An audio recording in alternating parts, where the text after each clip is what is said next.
আধার জামি একাই আমি খুঁজি গো তোমার। ফাইনালি আমি রয়েছি বাগবাজার সার্বজনীন দুর্গোৎসব পুজো মণ্ডপের সামনে। একদম বিদায় বেলা, আজ শুভ বিজয়া দশমী। একদম মণ্ডপের সামনে রয়েছি, যেহেতু আজ বাগবাজার সার্বজনীনের দুর্গা প্রতিমা নিরঞ্জন হবে, তো একদম সামনে রয়েছি। আমি আপনাদেরকে দেখাবো সেই নিরঞ্জনের প্রস্তুতি ঠিক এই মুহূর্তে কতটা রয়েছে। ভীষণ খারাপ লাগছে, কারণ আজকের দিনটা বাঙালির কাছে একটা খুব প্যাথেটিক দিন, যেহেতু আমরা এই 5টা দিনের জন্য পুরো 364 দিন অপেক্ষা করে থাকি।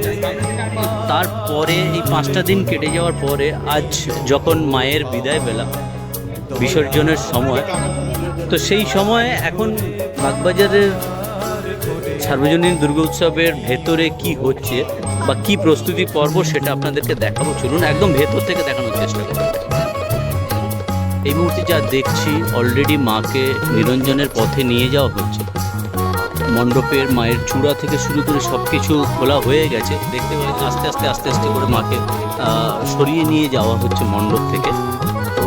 সামনে পুরোপুরি ভিড় রয়েছে, একদম কাছে যাওয়ার চেষ্টা করছি, যেহেতু বিসর্জনের সময় ভিড় রয়েছে যথেষ্ট। চেষ্টা করছি আপনাদেরকে আরও কাছে গিয়ে দেখানোর। জাস্ট দেখুন মায়ের মুখে বিষণ্ণতা ভাব, যেহেতু আজ বিজয়া। এখানে সিঁদুর খেলাও হয়ে গিয়েছে, বাকি মায়ের বরণ। আর কিছু সময় পরে বিসর্জন হবে। তো বেশি বড় করবো না, জাস্ট একদম মণ্ডপের ভেতরেই রয়েছি আমি। এত আয়োজন, এত আলো, আর কিছু সময়ের পরে সব কিছুই শেষ। আবার 364 দিনের অপেক্ষা, তারপরে আমরা পুনরায় মাকে দেখি। এই মুহূর্তে পুরো বাগবাজার একদম শোকস্তব্ধ যাকে বলা যায়। সেরকমভাবে কোলাহল নেই, মণ্ডপের ভেতরে একদম শান্ত। মাঝে মধ্যে শুধু বলো দুর্গা মাইকি শব্দটা শুনতে আমরা পাচ্ছি। খুব খারাপ লাগছে। তো দেখবো শেষ পর্যায়ের অংশটা মাকে বের করানোর সময়।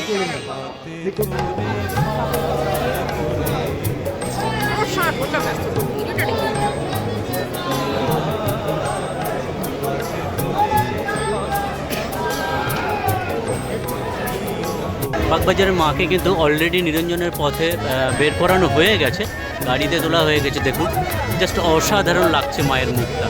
তার সাথে আমাদের বিষণ্ণতা এবং একটা প্যাথেটিক দিন, যেহেতু এক বিজয়া দশমী। তো দেখুন মাকে নিরঞ্জনের পথে নিয়ে যাওয়া হচ্ছে, এত মানুষের কোলাহল, তার মধ্যে দিয়ে মা বিষণ্ণ মুখে তার পরিবার নিয়ে ফিরে যাচ্ছেন। দেখুন আজ বিজয়া দশমী। সকলকে জানাই শুভ বিজয়ার প্রণাম এবং ছোটদেরকে আমার ভালোবাসা। তো এই মুহূর্তে বাগবাজারের মা তিনি নিরঞ্জনের পথে যাচ্ছেন।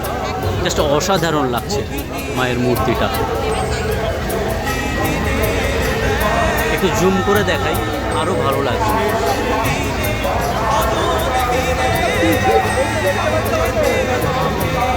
এখন যে বর্ণাঢ্য যাত্রাটা শুরু হয়েছে, এটা বাগবাজার সার্বজনীনের প্রতিমা নিরঞ্জনের তাদের বর্ণাঢ্য শোভাযাত্রা। কিছু কিছু মুহূর্ত দিয়ে তারা প্রতিমা নিরঞ্জন করতে চলেছেন।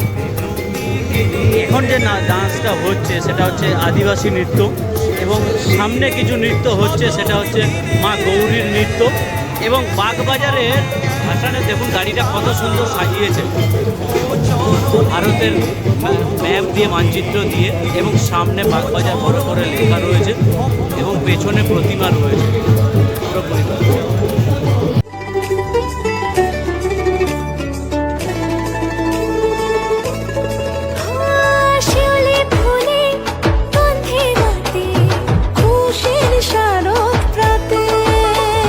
লাগলো দোলা কাশের বনে, হিমেল শরৎ টানে, ষষ্ঠী চাওয়া পাওয়া আড্ডা সপ্তমীটা সেলফিতে সেজেছে। অষ্টমী অঞ্জলি আর নবমী জাঁকজমকে আকাশে পুজোর গন্ধ।